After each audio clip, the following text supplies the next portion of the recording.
that you must take. You gotta have that mindset that quitting is not an option.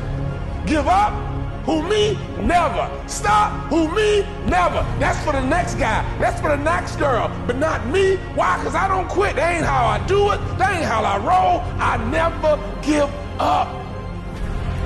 You must understand that there will come a time in your life that circumstances are going to challenge you. Hey traders. Hope you are doing well and enjoying your trading journey. The market is always full of opportunities if you know where to look.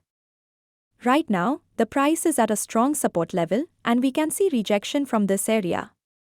This means buyers may take control, and the price could move up. If this level holds, we might see a strong upward move. This is the kind of trade that smart traders wait for. Now, the most important part: where to enter, where to put stop loss, and where to take profit. These details are shared in our private group. If you want to trade on your own, that's fine. But knowing how to place stop loss and spot rejection candles will make your trades much safer.